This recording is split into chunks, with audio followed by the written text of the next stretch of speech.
Hi there, and welcome again to the Explaining History podcast. And today I'm going to talk about the Battle of Vittorio Venetto, which was the one great outright victory that the Italian army fought during the First World War. In literally the last weeks of the war, beginning on the 24th of October 1918, when it was clear that the writing was on the wall for the Central Powers. Now, the reason I want to talk about this battle, and I rarely do kind of outright military history, and I actually find it very interesting, but this battle has deep-seated meaning and historical memory attached to it, as all these things do. But the formation of Italy's post-war years, or interwar years, and the development of fascism are integrally tied up with the experience of the Battle of Caporetto, Italy's great disaster, and Vittorio Veneto, or Italy's most significant victory, better known as the Battle of Piave.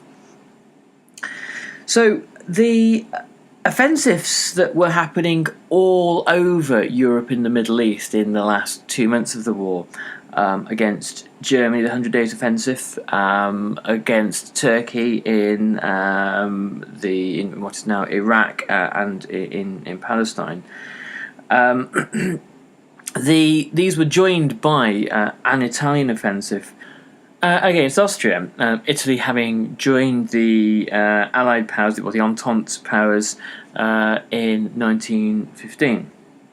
So, in the summer of 1918, Austria, like Germany, had taken their reserves and thrown them into a final offensive in the west, to try to break through against the Western Allies. Like the Germans, they'd also had successes in defensive fighting. So between 1915 and 1917 had been a period where they had inflicted huge losses on Russia and Romania, both of who had launched offensives against the Austrian Empire, the Russian Carpathian Offensive, for example, and General Brusilov. But the Italians, their memories of the war in 1918 were dominated by the devastation of the Battle of Caporetto in 1917, which had been the greatest exercise in Italian military leadership and incompetence of the war. The offensives had been largely pointless and had cost large numbers of lives. And then there had been a devastating Austrian-German counterattack, which had brought the Italians to their knees in many ways. They had brought Italy to the point of being almost removed from the war. And so the Italian High Command, the Comando Supremo, were haunted by already the scale of losses, which for Italy dwarfed the losses that Britain had endured on the Somme. And the middle of the war had been not just a kind of a physically traumatic time for Italy, but for its leadership, a humiliation. And it's that humiliation that really is the key thing, I think, to hold on to in this little journey. So the success of the Battle of Vittorio Veneto meant that Italy had a springboard to an immediate offensive, but the Comando Supremo, the Supreme Commander of the Italian Army, Diaz, decided against it, and decided that there should be no offensive to regain lost ground. This was for a couple of reasons. The supply lines of the Italian army had been strained. And Italy's reserves were down to just 4 divisions after the battle. And just to give you some geographical perspective as to where all this is taking place, Vittorio Veneto is a stone's throw from Venice, so it's right on the very northern borders of Italy, that had been encroached upon by the Austrian Germans, the Austro-German forces, who had managed to create a front line across the sort of the foothills of the Italian Alps. To the west of the fighting was Verona, and to the east it was the Adriatic, and the Piave River was the kind of the scene of most of the combat. So today I'm reading mainly from David Stevenson's With Our Backs to the Wall, which is a brilliant account of the last months of the First World War. He writes, at the Supreme War Council on the 24th of July, the Italians maintained that the Austrians were still too strong. Lloyd George remarked that they had lost their nerve so completely because of Caporetto. The Comando Supremo claimed to be outnumbered, although its allies challenged its figures. Diaz's deputy, Badoglio, told Foch, Marshal Ferdinand Foch, the Supreme Commander of Allied forces, said Foch was inviting them to attack while providing no extra men or equipment. He asked for the impossible figure of 20 Allied divisions. In response, Foch promised 40,000 shells and 75 light tanks, but refused to divert any men. During August, Diaz prepared a limited offensive on the Asiago Plateau in conjunction with the British, but in early September he postponed this too, on the grounds that the Austrians still outnumbered him and were fighting with stubborn tenacity, and an offensive merely for the sake of it would waste lives. Diaz wished to be ready to face another German attack in the winter, given that the Germans could transfer troops from France to Italy twice as fast as could the Allies, and for a decisive offensive in the spring of 1919. Unlike the French, he had no reservoir of American troops as a fallback. So you can appreciate the reticence of the Italians after Caporetto, without vast reserves of American manpower, and also recognizing that any offensive would be very, very costly. Defending troops, by and large, have a far better time of things than attacking ones, as kind of most military theorists will tell you. However, this reticence changes in September. This is as a result of political reasons mainly.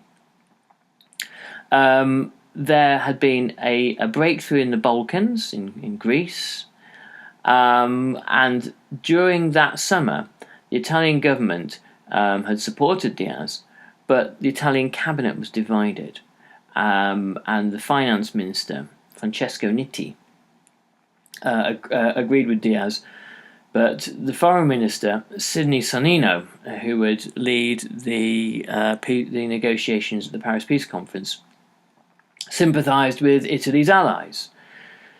So part of the cabinet agreed caution, and part of the cabinet, Sonnino, agreed that believed that there should be more action. Vittorio Orlando was the arbitrator between these two sides, until September, persuaded Orlando that an offensive was necessary, mainly so that Italy could benefit from it. Because things were rapidly changing in France, because it looked very quickly as if France was, the French and the British were going to march into Germany fairly soon. There was no argument in Orlando's mind for France's passivity, for Italy's passivity, I beg your pardon. There would be an embarrassing moment at any post-war peace conference when Italy came for territorial gain, when the question of, well, what did Italy do in 1918 came up. In addition to this, Austria-Hungary seemed ripe for breaking up, Austria-Hungary, this multi-ethnic empire where nationalist tensions were tearing it apart, was on the verge of collapse. And this was an ideal opportunity for Italy to benefit. On September the 14th, Italy appealed, the Austro-Hungarian Empire appealed for peace negotiations. Now, this is a crucial fact. The Austro-Hungarians, on the 14th of September, had put out peace feelers, and the fall of Bulgaria meant that on Austria-Hungary's southeastern border, there was potentially going to be an Allied occupation, whereby there could be another front against Austria-Hungary. In addition to this, the Italian public were also criticising the passivity of the army, an army that sat there and wasn't really doing anything. This was kind of a great insult to Italian pride. At the end of September, Diaz was called back to the government's war council. And his reluctance to attack was confronted by Orlando, who said, "Well, we may well have to get rid of you then." And it was agreed that there would be an offensive in mid-October if it looked as if there would be a decisive victory in the West. So, on the 6th of October. The British commander in Italy, Lord Cavan, was invited to meet with Diaz. And he was offered the command of a new Anglo-Italian 10th Army. Graziani, the French commander, was to take charge of a Franco-Italian 12th Army. However, at this stage, Bulgaria had surrendered, and Germany and Austria had also publicly requested an armistice. So Diaz thought that Diaz was able to assure Cavan that he was actually committed to an offensive, because Cavan was sceptical. Cavan wasn't certain that Diaz actually wanted to do any of this.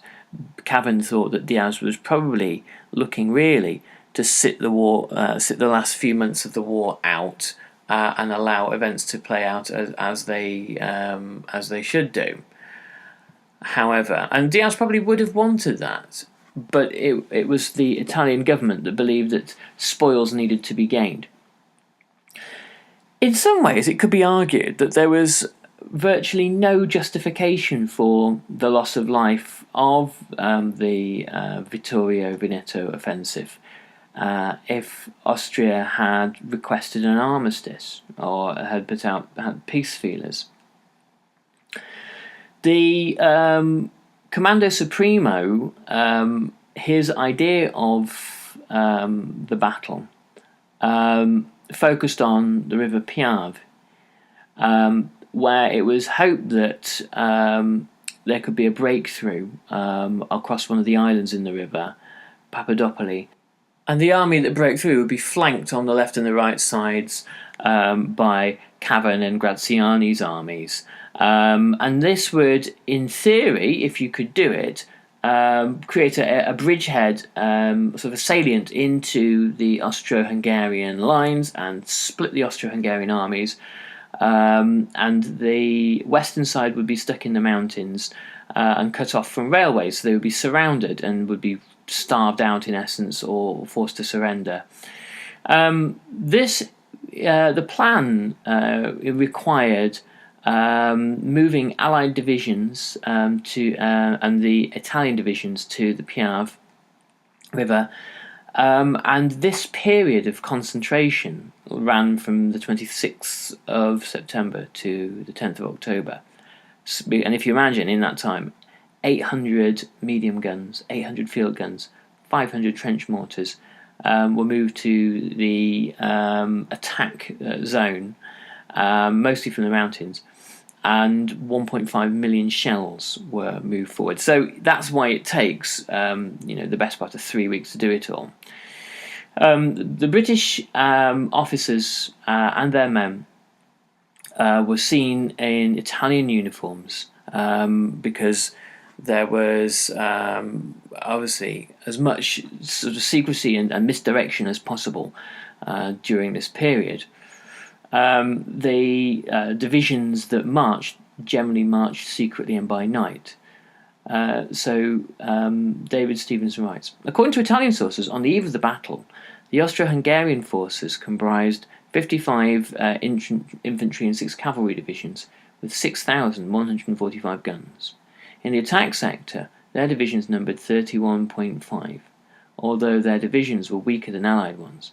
According to the Comando Supremo, the Allies had 57 divisions and 7,700 guns, which means that the Allies didn't have the overwhelming force majority that's often needed for offensives.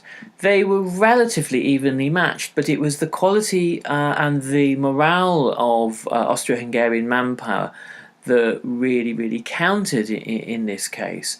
At the end of 4 years of fighting, Allied morale had held up by and large, and the morale of soldiers in the Central Power had not. Divisions were depleted, and there was a kind of little desire among many Austro-Hungarian soldiers to fight on. David Stevenson continues. The first line attack force comprised of 22 divisions, 2 British, 1 French, and 15 Italian divisions, infantry divisions, 4 Italian cavalry divisions. Finally, the Allies had 600 aircraft to the Austrians' 564. Quantitatively, their superiority was quite small, but qualitatively greater than the figures suggested. The Allies hadn't been quite as deceptive as they had hoped. The Austro-Hungarian intelligence strongly suggested that there was going to be an offensive in the middle of the Piave River. And it was assumed that it would come at around the 20th of October or so. And so Austrian divisions were ordered to be battle ready at that time. So there was no overwhelming superiority for the Allies in that attack sector, and the Austrians were very well dug in. And they didn't achieve complete surprise. The operation didn't go particularly smoothly. The Piave, the river, and its tributaries was nearly a mile across, and whilst it was mostly shallow, the river is broken up by shingle beds and small islands, separated by fierce, fast-running water, and there were no reliable maps that existed, because obviously the watercourses keep changing. The heavy autumn rains had fed the rivers, and the rivers threatened to become kind of unbridgeable, where they actually had to build improvised bridges. So the original start date was the 16th of October, but it had to be put back. Cavan, when he reported to London, reported of the terrible rains that were making offensive plans very difficult. During the Second World War, Churchill's fantasies about cruising up through Italy into the soft underbelly of the Third Reich were met with, again, far more unpleasant weather, which determines an awful lot in war, than Churchill had ever bargained for. But then again, he wasn't exactly known for always thinking things through. It was a race against time by the Italian government to get the offensive going, however, because armistice negotiations were happening openly. On the 16th of October, the Emperor Karl, announced that the Austrian half of the dual monarchy would be transformed into a confederation. So Austria was going to be was on the road to being democratized. Some of the key demands of the Allied powers, when they'd had a kind of a shift towards sort of vaguely democratic thinking from 1917 onwards. And this made made Diaz put Diaz under immense pressure, and the Italian government under almost panic that the war would end before something meaningful in Italy could actually happen. On the 19th of October, Diaz ordered his Fourth Army to get ready for an assault on Monte Grappa, and 400 guns were moved in order to begin the attack on the 24th, no matter what the state of the river and how easy it was to cross. Italian authorities showed basically retrospectively suggested that the Grappa attack was an integral part of the plan, but it was actually a last-minute improvisation to kind of make something happen. So the attack on Monte Grappa, a mountain, began where the Austrians were dug in. Began at 7:15 a.m. on the 24th of October, which was the anniversary of Caporetto. After a 2-hour artillery bombardment, which had been obstructed by the mist and rain, the Austrians moved 2 reserve divisions up, so they had 9 in defence against 7 attacking ones, which was very, very bad odds, particularly if you're attacking upwards, attacking up a mountainside. It's generally very ill-advised. The fighting was savage, and for 3 days of sometimes often hand-to-hand fighting continued, with the Italians throwing themselves against the defences of the Austrians. The Austrians and Germans traditionally were excellent defenders. Almost no territory was gained, and by the 31st of October, the Austrians had mostly held all their lines. The Italian Fourth Army had lost 21,000 men, and this was seen as really one of the last great slaughterhouses of the First World War. So the attack was going particularly badly. Italian prisoners had given away the vital intelligence to the Austrians, and Cavan's British troops did manage to surprise or achieve tactical surprise on the 23rd and 24th of October when they landed at Papadopoli Island, after having been ferried across by Italian flat-bottomed punt boats, and they managed to overpower the Hungarian garrison there. On the 26th, the weather had improved, and the Piave waters had dropped, had subsided, the rain had ended, and now that meant that the Franco-Italian 12th Army and the Italian 8th Army could cross and establish footholds and temporary bridges on the other side, on the other bank. The Gordon Highlanders, the British Gordon Highlanders, or Scots Gordon Highlanders, attacked at 6:45 a.m., having crossed again from Papadopoli over to the east bank under the cover of a creeping barrage. And they were able to smash through the defences on the embankment after they discovered that the machine guns were put in a position that they couldn't fire downwards. So this was a kind of a rare stroke of luck, but the crossing caused terror amongst the defenders. So this tends to show you, when you hear of those kinds of things, it tends to show you that the quality of the troops and the willpower of the troops and the will of the troops to fight on had probably broken by that point. So on the following day, Allied bridgeheads were expanded. On the 29th, they joined up while the British forced through the Austrian second line at the river Monticano, defeating new divisions and taking 11,000 prisoners. So here is the point at which the Austrian lines start to crumble. So the Austro-Hungarians suggest that the 29th of October was their crisis day. There had been effective defences throughout the various sectors of battle from Monte Grappa to the Piave up to that point, But by the 29th, mutiny seems to have taken hold across Austro-Hungarian lines, so units refusing to obey orders, seeing the war as hopeless. And this very much mirrors what you see in France and on the borders of Germany. The German army aren't so much as wiped out on the battlefield as they surrender. They give up. They see the cause as lost.